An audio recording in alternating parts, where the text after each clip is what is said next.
Bihirang mangyari yung ganitong pangyayari na apat ang anak ng mga kambing.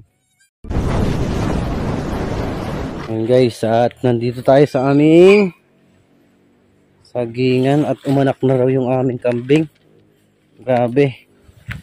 At sobrang blessed natin dahil apat ang kanyang anak. Oh. Yan. Ari yung isa. Tapos ay yung tatlo. Bihirang mangyari yung ganitong pangyayari na apat ang anak ng mga kambing. Buhay kayo ari lahat pa. Mag-aagawan lang sila ano. Oo, dalwahan. Ang galing naman. Apat ang anak.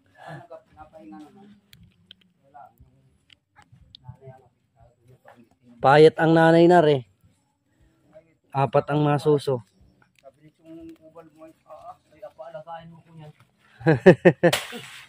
Ngayon lang ako nakakita ng kambing ganyan karami. Apat ay. Talaga apat. Vlog na ni Maricar daw yan. Anong cute ay. Nasa 200 na daw lahat.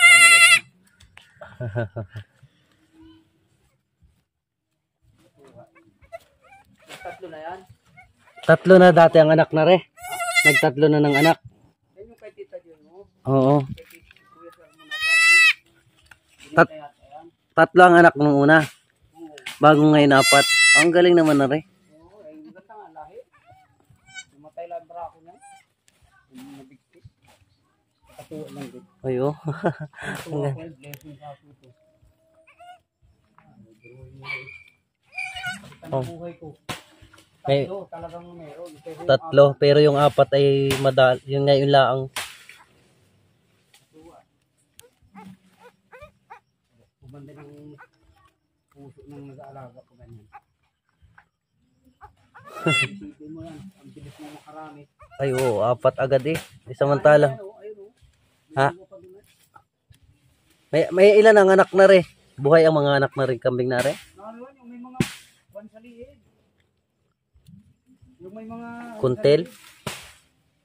may pitas. Oo. Anak yan niya yun. Yung nagkatumalaga. Ang cute ay. Agawan oh. Maliit na rin isa oh, parang usa. Maliit na rin isa.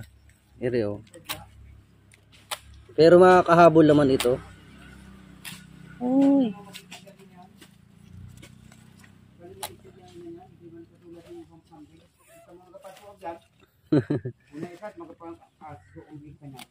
Matapang.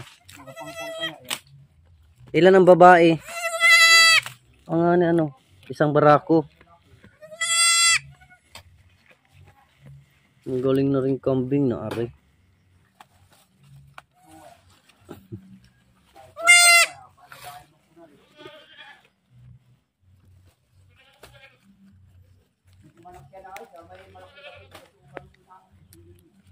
Ayun o, dalawa pa rin yun o.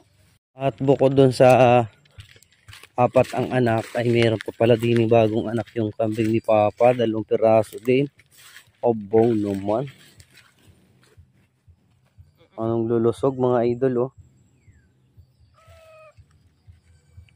Ayan. So 6 na agad ang kanyang ano ngayon. Sa 2 inahin niya, may 6 na agad siyang mga bagong kambing.